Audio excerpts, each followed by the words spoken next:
So Senator Cran, I believe you're the chair on this, so we probably should take a roll call to make sure everybody's here. Yeah, I think we'll do that. So let's roll. I'll take the roll. Shelley, did we go live? Yes, we are live now. Okay.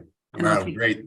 Then we'll kick off the Legislative Audit Commission Executive Subcommittee meeting. Today is October 13th, 2023. It's 10 a.m. And so we have a fairly brief agenda today, everyone. It's really talking about the performance evaluation policy for the legislative auditor, review the timeline that's been put together, as well as agree on the timeline or discuss the timeline, agree on it, and move forward. So with that, what I'd like to do is let's do a roll call before we get rolling.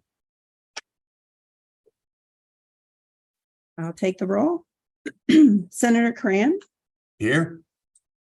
Representative Hansen, Here. Representative Quam, Present. Senator Zhang. Present. Here ends the roll. Excellent. We have a quorum, and I think we have everybody here. That's amazing. Wow, wonderful.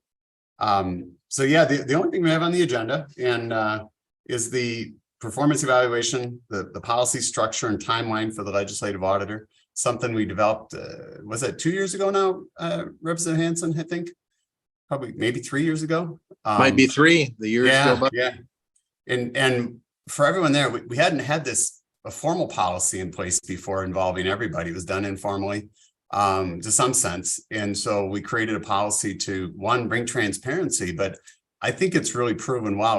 Not only is it a performance evaluation of the legislative auditor, but it's a great opportunity to have a deeper dive in the conversations about what we're doing and where we're going, kind of the administrative side. And I think it keeps us as members better informed.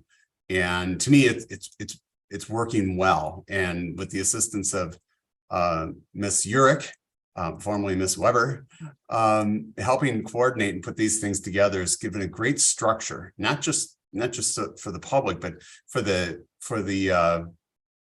continuance or the succession planning for those that follow us, to put good structure in place around good governance is one of our most vital resources. So with that, we really have to go just today to review the plan.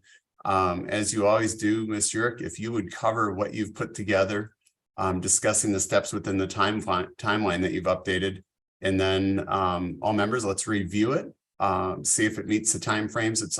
I don't know that we've had any changes to any of them previously, because the timeline structure one keeps us on track and make sure we complete this work in a timely manner. So with that, Ms. Urich, could you cover and go over what the steps that we put in place and describe them for everybody?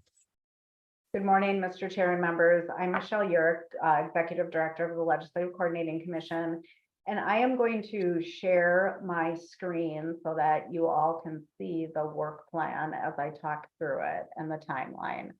The performance review for the legislative auditor, as you mentioned, the policy was put in place 3 years ago. The components of the evaluation process include a self-assessment that is completed by Ms. Randall and submitted to the chair and vice chair.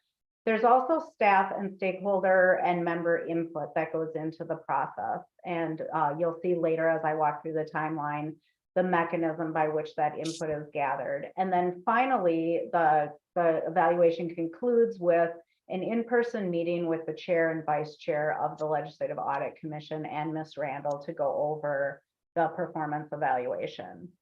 So what we have before us today is the second task, which is working with all of you on the overall work plan and timeline and getting your approval as executive committee members for this to be the process that we follow for the evaluation.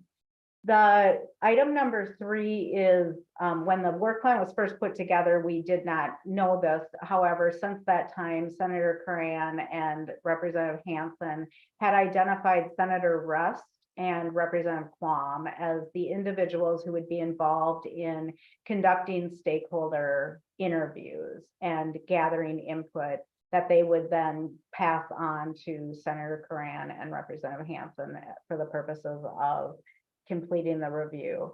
This work plan identified the week of, or a time period between October 23rd and November 3rd. I have been able to work with Senator Rest and Representative Quam's offices. Those interviews right now are tentatively scheduled to take place on October 26th.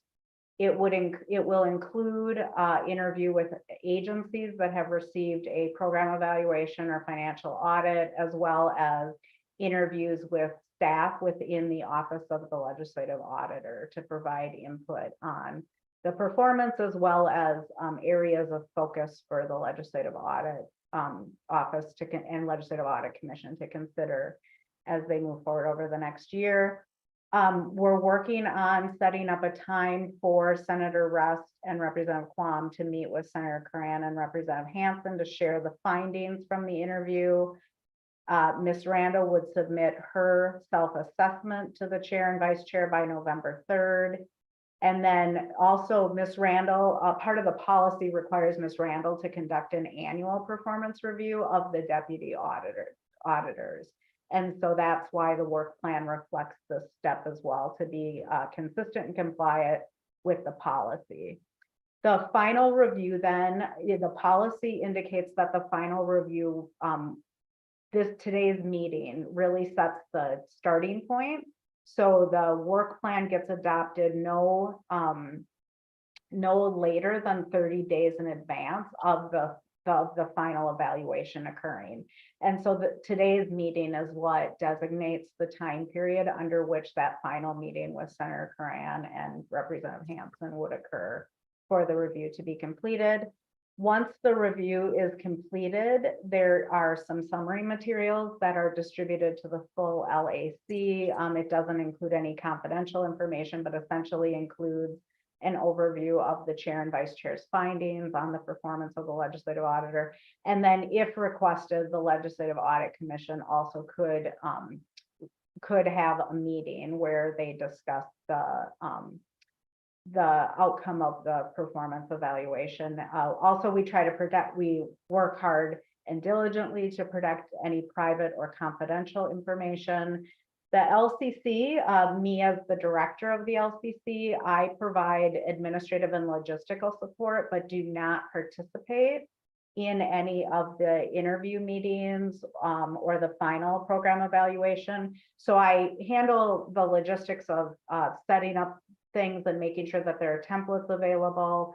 And then also at the closure of the performance evaluation, I collect the materials and store them in a private, secure area for the purposes of record retention.